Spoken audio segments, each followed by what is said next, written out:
It's time for AIWF's Double DQ podcast, taking an in-depth look at the happenings in and around the Allied Independent Wrestling Federation. Here's your host, AIWF's own Tim Dolan, Scott Island, and the man we're all forced to deal with, Rick Diesel. You can email the show at podcast@doubledq.com or call 530-830-2493. Welcome to the first ever edition of Double DQ Podcast. It's going to be hosted on iTunes, mainly on AIWFMidAtlantic.com, and joined here with Rick Diesel. Don't have Scott Island with us. He's on some kind of cruise. Great place to be, kind of peaceful. He's cruising. Scott Island's cruising while we're doing this. That's awesome.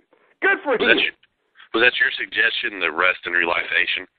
Yeah, I think he needed it. Man runs himself to death. He does that.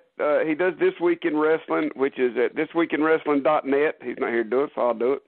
I think it's good for him. I think he needs to get away.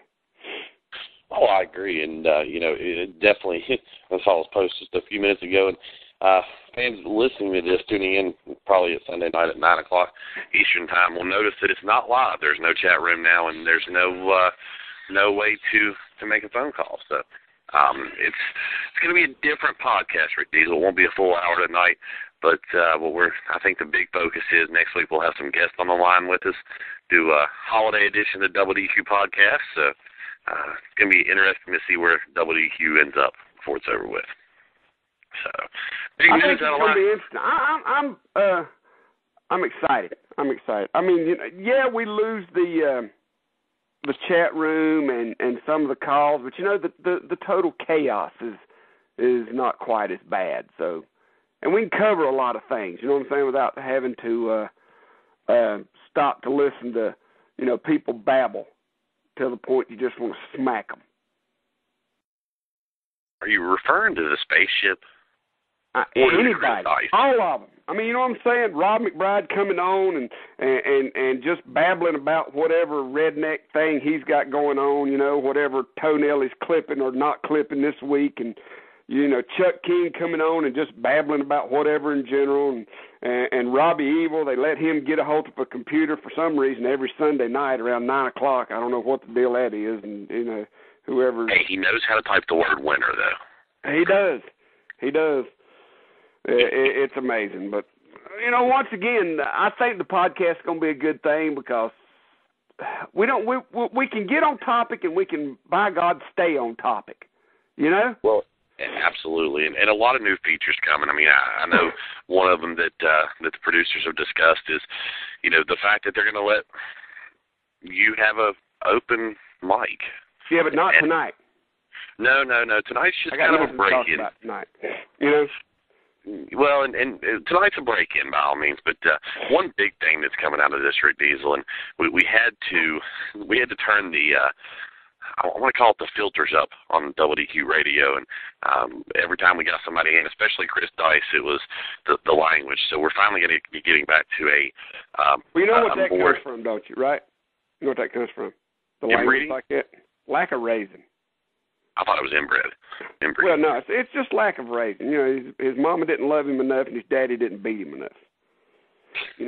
And beatings are good. Beatings are good for, especially in the world of professional wrestling. A good beating, a good soul cleansing every once in a while is the right way to go.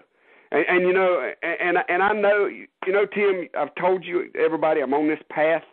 And as I announced last night, my path is to cleanse the AIWF Mid-Atlantic of all these dirty, dirty souls that's polluting wrestling.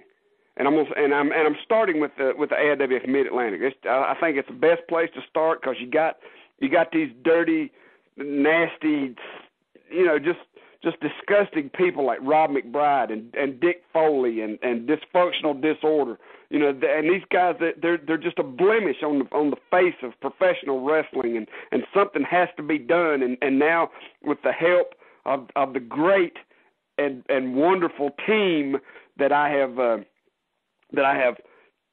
taken, I don't want to say under my wing, but that I have aligned myself with, the Star City Rollers. Think about that. See how that just rolls off your tongue?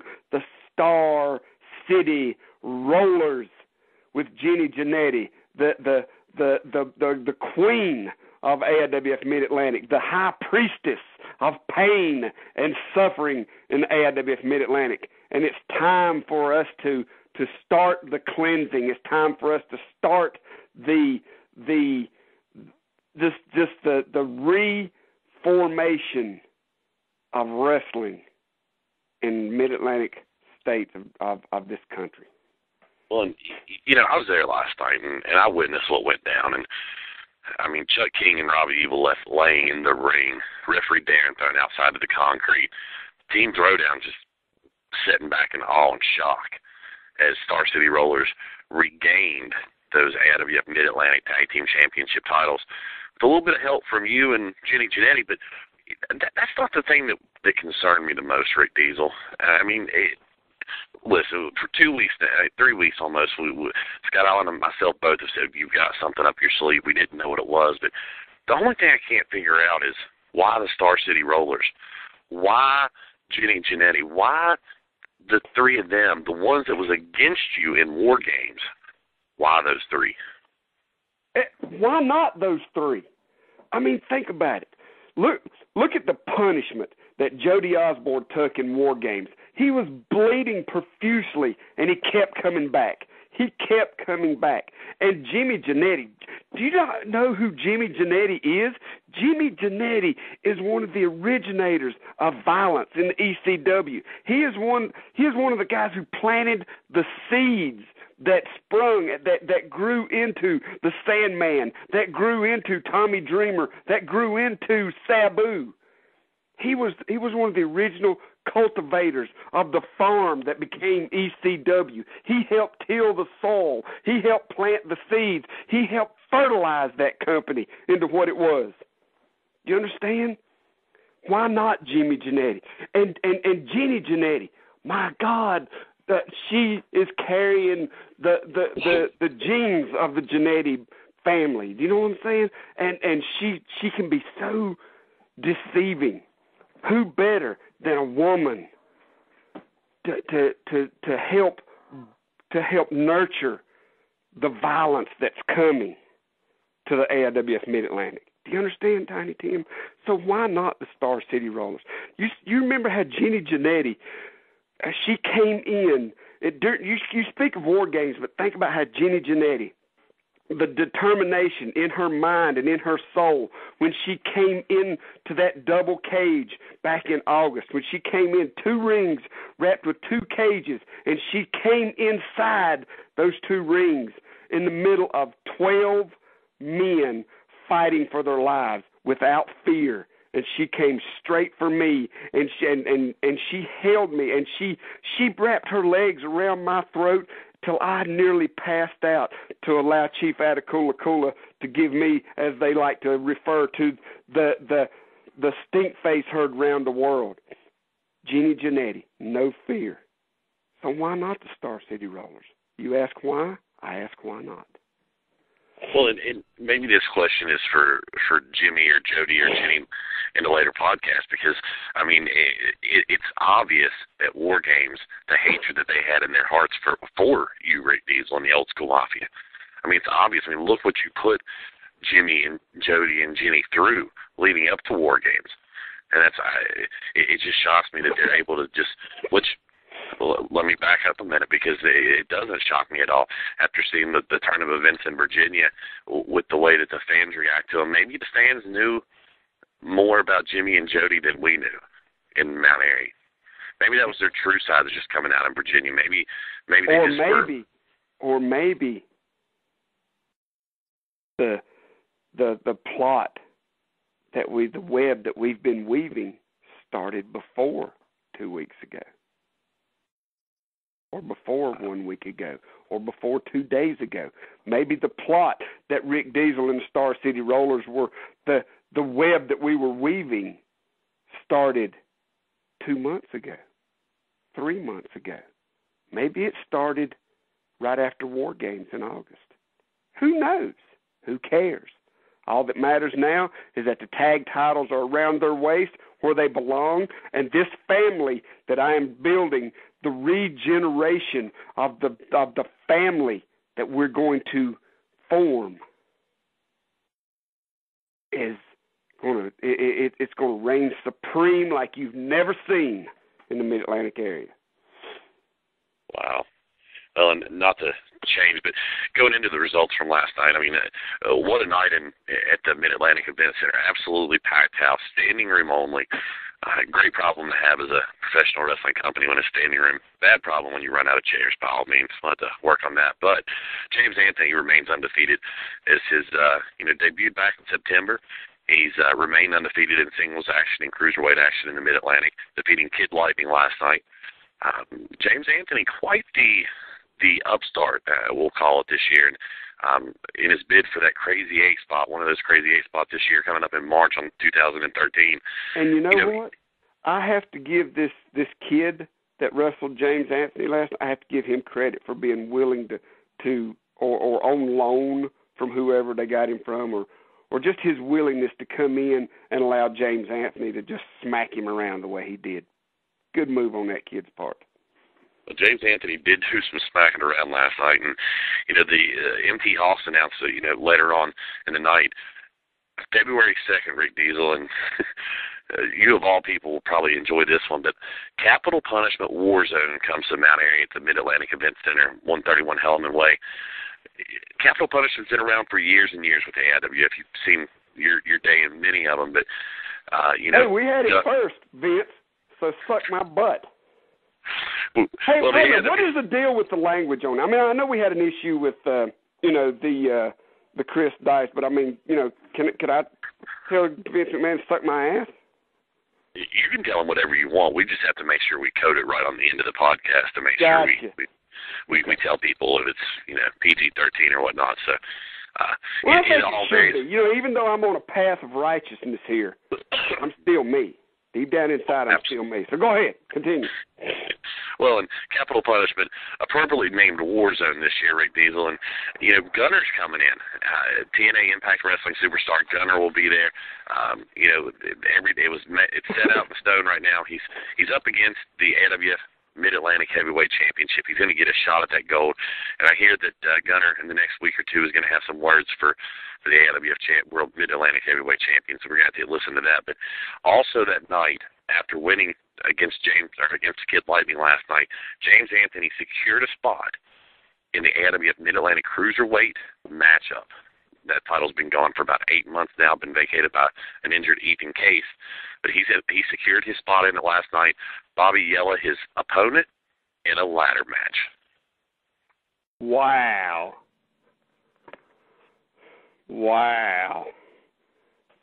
James Anthony and Bobby Yella in a ladder match. A brutal ladder match. Yes. I like that. I figured you would. I mean, you are the originator of violence in the AIWF. Yeah. I mean, let's face it. I mean, that is the case. So I figure you of all people would appreciate that match. Yeah, I do. I most certainly do. Well, and keep going through the night last night. Foxy Rossi made her return to Mid-Atlantic Ring last night against a very pissed-off Stephen Hayes, who was even more pissed off when it wasn't someone from C4W showing up to answer his challenge, and it wasn't AC Collins. It was Christmas music and Santa's Little Helper Foxy Rossi coming to the ring in an intergender match. See, that makes me wonder about the connection here. Stephen Hayes, and we all know that AC Collins down at C4W he knows what's going on up here, and we've heard rumblings that he was sending somebody to the show to deal with Stephen Hayes, and then up pops Foxy Roxy. What is she, one of his ex-wives? Hey, could be. Or, I mean, I'm just asking questions. You know what I'm saying? I mean, I'm curious. Well, no, I mean, and hey, it could be. I mean, I was assuming you meant the fact that, C4W is full of characters. So, and Foxy she would Rossi fit in well down there. Did you say he? Do what? You said he. He would fit in well. No, I said she. Oh, okay. Sorry, you just hear what you want to hear. I get confused. Well, I do too, but I mean, I'd say what I've been told to say when it comes to that situation. The return of the Luchas last night, Alasta Angel and Guerrero Ninja versus Kid Dragon and El Chaco. Angel and Ninja getting the win. A little bit of some feet on the ropes on the middle rope there, but poor, out of everyone in that match, I feel sorry for referee Darren. I truly do. He did look confused. But the good thing that come out of that match, did you see how clean the dressing room was afterwards? It was amazing. Well, that was good. But you know what I'm saying? It was great. The whole dressing room area cleaned up. All the trash was in the trash can where it belonged. I thought it was great. And it is nice when they bring their wives to the shows. It's Dick Foley not getting Scrapyard Dog last night in that cage match as promised. Scrapyard had a previous engagement, but MC Hawks making it known Friday night, January 18th in Mount Airy at the 21st anniversary show, Night 1, the Night of the Legends, the Hall of Fame ceremony. Scrapyard Dog, Dick Foley, steel cage main event match on that Friday night. Well, I have some dealings with Scrapyard Dog. I know him well. Dick Foley keeps asking about this. He keeps preaching about how he wants Scrapyard Dog in a cage. And Matt Houston, who's now the new leader of the Mafia, I think made a wise decision keeping everybody away last night. He took them other places to deal with other business, which it was, in my opinion, a good business move. Don't let Dick Foley feel like he's getting the upper hand on you, Matt Houston. You're doing it. You're got your head in the right place. So when this cage match comes around on January 18th, it's night 1, the Friday night of the big weekend, the main event that night, I do believe, and it's going to be something to see. And let it build, let the ferocity in that crazy chained up dog that you got. Let him get all wound up, and then turn him loose on Dick Foley in that cage, and the carnage that night's going to be something to see. Well, absolutely. And, you said Matt Houston had head in the right place, and brings me to this past Friday night at AWF Mid-Atlantic's Night for the Kids 5. Unfortunately, what an injury-prone Lewis Moore, I should say. Matt Houston landing on the head when he got ejected from that Battle Royal, I'm going to call it, landing right on the head of Lewis Moore. And not sure how long the former AWF World Heavyweight Champion is going to be out on injury. Maybe a day or two, maybe a month or two. We don't know. But by all means, not sure what's. But Lewis Moore's had a tough year. Well, here's my question, and not to try to start any controversy. You know me, I like keeping things where they belong. But don't you think it was a little odd that when Matt Houston went out of that match, out of that Battle Royal, he landed right on the neck of Lewis Moore? I mean, trust me, this is from an insider. Lewis, I've said this many times, Lewis has had a lot of issues lately. When I was with the Mafia, there was a lot of things that we were having to deal with Lewis. I mean, a lot of stress, a lot of anxiety, a lot of paranoia. The whole time he had that title, it was paranoia. I mean, and Matt Houston and myself and Drake Tungsten, Scrapyard Dog, we all had to deal with Lewis and these phases of Lewis Moore that he went through. And I know that Matt Houston had it harder than any of us because, him and Lewis Moore were, the Mid-Atlantic Outlaws. They wrestled a lot of tag matches together. They traveled a lot together. So Matt Houston had to deal with more of Lewis Moore's drama? Well, I don't want to call it drama, but I think a better word is just like his eccentrics, I mean, I think Matt Houston had to deal with it more than anybody. Maybe Matt finally just broke. Maybe he's seen an opportunity and he took it. So you're saying, what you're kind of leading towards there is that there's a possibility that it was intentional. I don't know. Well, I understand. Well, and, Gunner making a run in as well against Rob McBride. making it known in March that he's coming back to Thomasville for Rob McBride, and which he's going to get, looks like right now, that shot on February 2nd at Capital Punishment War Zone. But, I mean, it's a lot of heat. I'm going to use the word heat for Rob McBride. Well, when you're the AIWF Mid-Atlantic champion and you've been basic, I think a lot of people are frustrated with Rob McBride from the standpoint of he's been doing a lot of hiding lately. You know, his way of protecting the belt is not fighting, but hiding. And I think it's starting to frustrate a few people because, you know, there's a lot of people standing in line for a title shot, and at the end of the line, you know, when they get to the end of the line, there's no Rob McBride there. You know, it's funny you say that because last night in the back, you know, I had the chance to catch up with Jimmy Janetti and Jody Osborne, and I feel like that same statement was made about the Tag Team Champions Team Throwdown. I mean, we'll hear from that later on this week probably, but I'm pretty sure that those same sentiments were, well, it's easy to keep a belt if you're hiding, if you're not coming to a show. I agree. Nothing to challenge your stuff. Steve Niles, though, last night, scheduled to take on JT Sledge. JT Sledge out with an injury, it looks like, as well. Dick Foley fresh off of coming back from Stephen Hayes and a fireball. If you can call a nagging wife an injury, you call it whatever you want to. I was trying to be polite. Hey, I'm just telling you how I feel. I understand, by all means. I mean, it's, you know, like I said, going back to it, it was interesting last night. Dick Foley was scheduled in Spencer to tag up with JT Sledge versus Steve Niles and JD Anderson. Of course, the lovely state of Virginia and their boxing and wrestling commission thought that show You don't even want to get me started on that. No, actually, you know what? I think we should. Okay. I really think let's talk about regulated wrestling because let's look at it this way. There's no one to interrupt you. I think it's time to let the fans hear what Rick Diesel thinks about the state of Virginia. It's stupid. Well said. See, only on Double DQ Podcast, ladies and gentlemen. Well, don't get me wrong. Don't get me wrong. I know it's all a money thing. I know it's all just hey, let's see how much money we can get out of everybody. And I know for a fact that you know it's a bunch of crap. You know, they say, hey, it's you know. Now, if you'll sit and think about it, you hear all these people say, well, it'll weed out the bad promotions. It'll weed out the backyarders. It'll weed out you know the only people says that?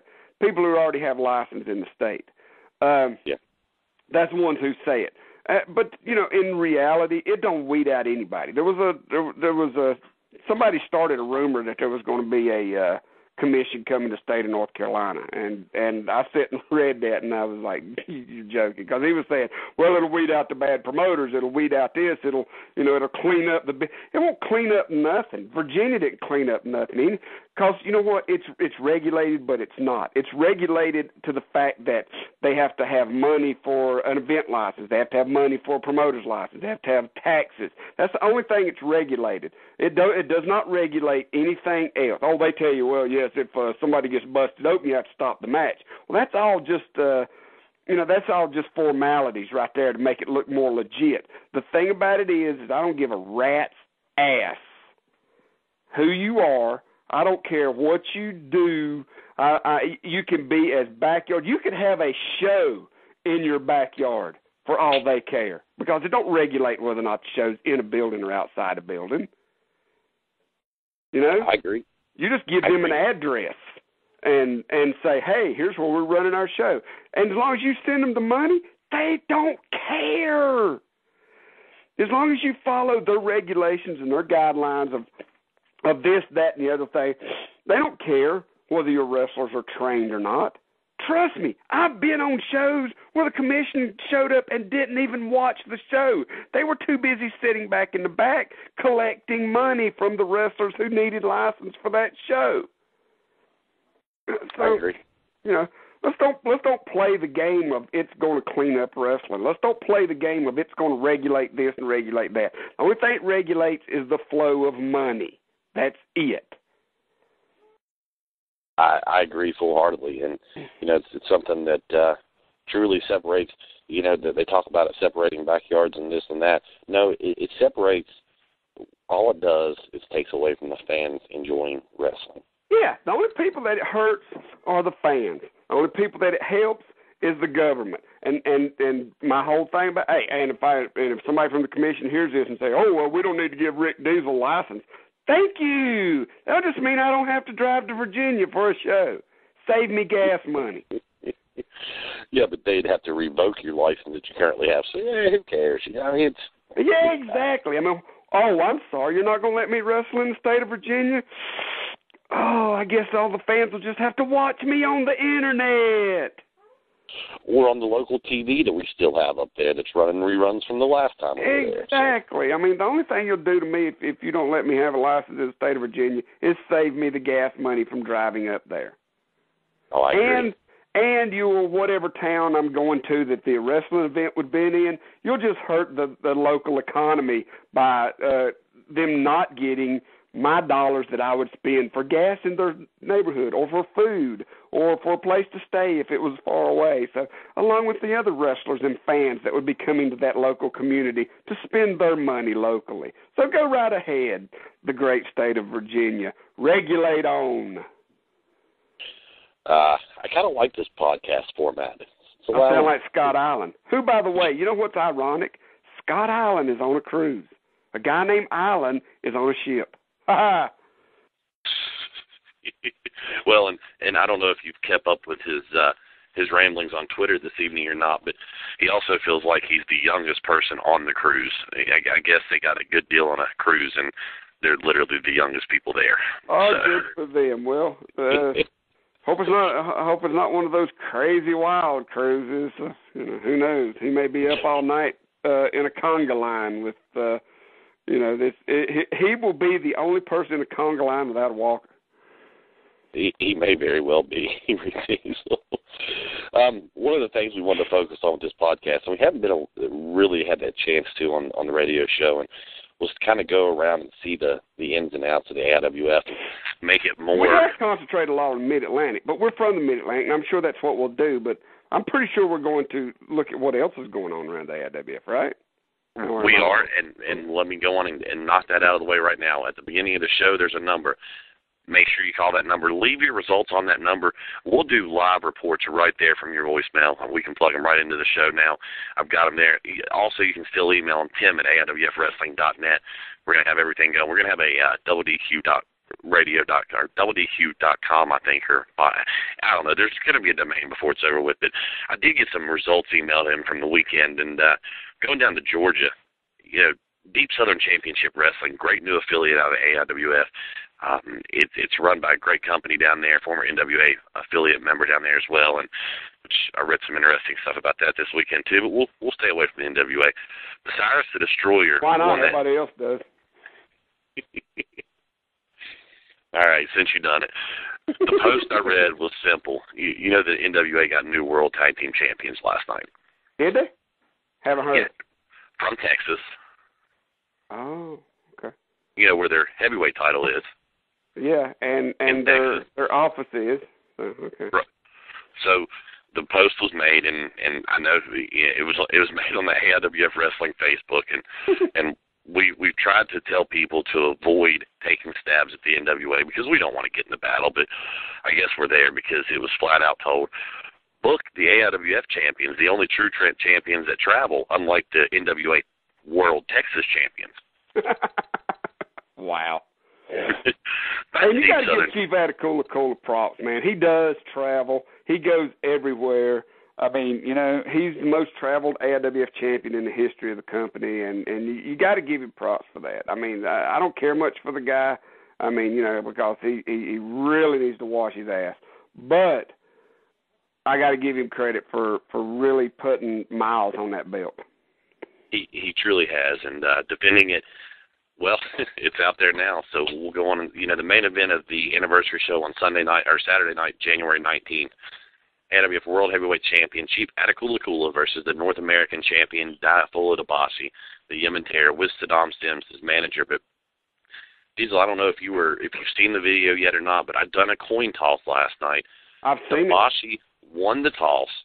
He made the match a hardcore match. I got off the phone with Dabashi a little bit ago this evening, and get this, for the 21st anniversary show, it's not just a hardcore match.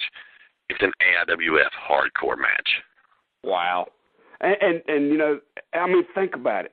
Look at what's coming. I mean, if you're out there and you have a chance to come and watch both nights or one night of the 21st anniversary, which is like expanded because there's wrestlers coming from all over the country, but the people in this area, the Mount Airy area, the Mid-Atlantic area, you've seen the Chief Attica promos on the internet. You've seen Daifula Dabashi and his promos on the internet. Well, now you get to see these two guys go at it live in front of your face. We're in the ring right here in Mount Airy. I mean, two of the most outspoken wrestlers in the AIWF are coming to North Carolina, and this will be the only chance that you will probably ever get to see these two guys live against each other.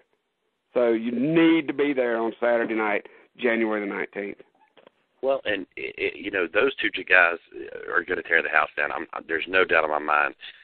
Look at what's shaping up to be an incredible night of wrestling on well, let's go to Friday night first. Friday night, the Hall of Fame induction. AIWF's first referee, Don Hopkins, to be inducted in the AIWF Hall of Fame. I mean, the first referee in AIWF history. 21 years the AIWF has been around, and the first referee is getting inducted. But the big induction of the night, Terminator X, JT Sledge, Generation X, going to be the original Generation X, I have to say, not the Generation. Anyway, don't get me started, but they'll be inducted as well. The Legends Battle Royal, where all the AIWF legends from past years come out in that Battle Royal match. We'll have, of course, some of those guys that can still make it in a tag team or a singles match wrestling as well, but capped off Scrapyard Dog, Dick Foley, Steel Cage. Move on to Saturday. All the affiliates listing, 11 a.m. we have the affiliates meeting right there at the building. 2 o'clock.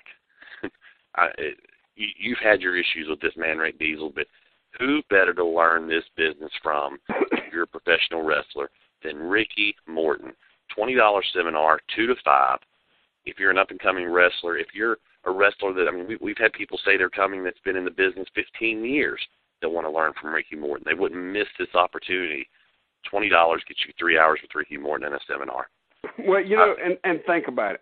Think about what you're just saying there. A seminar with Morton, the man who's went 60 minutes more times than one with Ric Flair, one of the most popular, well-known, biggest stars in the history of this business, and you can learn from him. Now, and I've said it on my Facebook not long ago, you can go out here and you can pay all the money you want to learn from some wrestler who finally made it to TV maybe last year, and now he's out running around doing seminars. Woo, I'm teaching you how to get on TV. Or, you know, up until then, he was just another guy running around the independent circuit, probably working a job to pay his bills and doing wrestling on weekends. Or you can come to the Mid-Atlantic Event Center on Saturday, January the 19th from 2 to 5, and learn from a man who for 30 years has made a living at this business. He's been on every major TV show in the world. He has worked for every major promoter in the world and made a living at this business.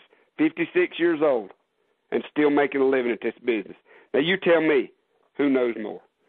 Well, and, you know, I found it funny because when someone shared the flyer and was telling people about it, and they said, you know, former world tag team champion, former world heavyweight champion, and somebody came on there and said, well, he was never world heavyweight champion. Yeah, he was. Exactly. AIWF world heavyweight champion back in 2010, I think it was. Mm-hmm. So, I mean, yeah, AIWF first champion, I mean, at 54 years old, a world heavyweight champion. Mm-hmm. So say what you want about the man. He's put the miles on the car. He knows he knows how to teach somebody how to do this business. But back onto it, doors opening at 6 o'clock for a huge meet and greet. We have affiliates. We have wrestlers coming in from Seattle, Washington. We've got them coming in, flying in from Texas, the Northeast, Florida, you name it. We'll have wrestlers from all over the U.S., possibly international, there at the building that night for a huge match. Or huge, I can't even talk. Huge night of action. Chief and Davachi and the main event, of course. But Ricky Morton wrestling that night against Viper. Viper, the man's been so dominant from HVW up in Hendersonville, North Carolina. And these two have danced around each other for years, never met in the ring, never. Viper and Ricky Morton. It's been a match that a lot of people have wanted to see, and it's coming to Mount Airy Saturday night, January the 19th. I mean, my God, you know? Well, and Chris Nelms and Lee Brock from AIWF New South down in Georgia laid out a challenge to Rob McBride on the internet and on Facebook, and all it was Rob McBride, find your partner. That's all you have to do. Well, from Deep Southern Championship Wrestling, Big Wood stepped up, longtime friend of Rob McBride. Rob McBride's got friends all around the world, by the way. I mean, yeah. Probably relatives too. Well, Boogie Woogie and Big Wood will take on Chris Nelms and Lee Brock that night as well. There's going to be a whole lot of shaking of the wood that night. I'm thinking we should chop up 2x4s and sell them. Just say. You could call them Big Woody Woogie or Big Woogie Woody. Big Woody Woody. Big Woogie Woody. Wow. I tell you, it's going to be an interesting night. Still matches to be. Oh, I'm sorry. The other match, Crazy 8 Challenge. 6 gentlemen will vie. Those gentlemen have not been named yet, but 6 gentlemen will have a chance to get the final Crazy 8 spot for March 16th tournament in Mount Airy, North Carolina. Who will the 6 be? It's going to be interesting to see from the affiliate program what cruiserweights get that opportunity to come in and prove themselves that night for that final Crazy 8 spot. Well, I tell you, Tiny Tim, the Mid-Atlantic between January and February is kicking off 2013 in some pretty fine fashion, I must say. Well, and even in the March of the Crazy 8, and Crazy 8 selection will be done by the end of this week. We're going to be in contact for those wrestlers that have applied. You all should start hearing back from the IWF board members there this week about the Crazy 8 selection, and it's going to be one hell of a field this year for the Crazy 8, our 4th installment of it, and we didn't do too well the first year. I'll just flat out say, we worked with what we had, and out came Chris Severn, who was he dead? What a cluster. No, Terry Dallas is not dead. Oh no, okay. Not Terry Dallas. I'm sorry. I don't know what his name is, but. Anyway, around the affiliates real quick, and we got a new Australian women's champion. Sarah J. winning that title last weekend. Absolutely. Should be interesting to see. And I hear talks of her possibly coming to the U.S. to take on... Australia has picked up. The AWF over in Australia has picked up in the last little while. I think they're doing good. Of course, now, if you look at the the updates we do on the AWF Wrestling Facebook and AIWFWrestling.net, the Mid-Atlantic's still kicking ass on the fan likes page, but, maybe the rest of them, they'll catch up someday. Or not. Well, and by all means, and we do focus a lot on the Mid-Atlantic, and once again, we're based out of the Mid-Atlantic, so of course, why not? But how about my home territory, though, Rick Diesel?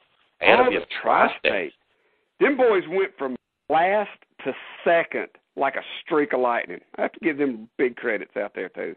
Tri-State really doing good. Well, and major props to John Bullard, Danny Ice, working very well in that area together. But down in New South last night, Deep Southern Championship Wrestling Super Heavyweight Tournament. This is the tournament that they've been advertising for weeks now. 8 Super Heavyweights in there for a shot to become the first ever Super Heavyweight Tournament champion. Cyrus the Destroyer beating Tank last night to become the Super Heavyweight Tournament champion. Now, is that kind of like the Crazy 8 for fat dudes? For big guys, yes. Oh, gotcha. So when Stephen Hayes, when you hear this podcast and you keep saying over and over again, when are you going to run a tournament for the big guys? That there officially goes to Deep Southern Championship Wrestling in December. And matter of fact, for those guys that are listening to, plug another tournament coming up, Pro Wrestling Freedom over in Western Kentucky, which is John Bullard's group there in the AWF Tri-State, getting ready to hold the Spartan Junior Cup tournament later on in 2013, also a cruiserweight tournament. So it'll be interesting to see where that goes. But the Crazy 8, for those that don't know a lot about it, last year became the first year of it, but this year will as well. The trophy is actually the Chris Wyndham Memorial Trophy for a gentleman that we lost years ago to some things, but in memory of Chris Wyndham. He was a great competitor back in the 90s when he was part of the Ghost Riders, one of the most popular teams still to this day in the history of AIWF. Absolutely, and every time, it's a huge honor for us to be able to put that on. And down to C4W last night in Myrtle Beach, South Carolina, no comparison. Joe Harrison capturing the AIWF, the Explosion C4W No Limits Championship. Speaking of champions, and I know this is kind of on topic and kind of off topic, but is not the word undisputed champion kind of a contradiction of terms if you're having a match for the belt? Well, yes, if you have a champion and you call him the undisputed champion, but he's defending that belt against somebody who wants to be champion, isn't that championship disputed? Well, it seems to me that the challenger is disputing the fact that the champion should be champion. So, really, how's it undisputed? Well, since we went there, and I'm not throwing nothing out to nobody. I've seen that term tossed around loosely.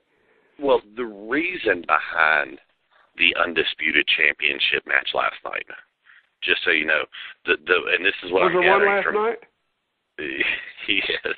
I'm just asking a question, Well, I'm going to give you the backstory on it, Ray Beazle, because I've been actually told this a couple times today. Vince McMahon had one at one time. He did, while he had a WWE championship, too, which was just insane. But the reason behind the Undisputed Championship last night was because they feel that Beef never truly lost the AIWF World Heavyweight Championship that the AIWF board had ruled back when, you were a part of that ruling as well because you were the one fighting for Lewis Moore.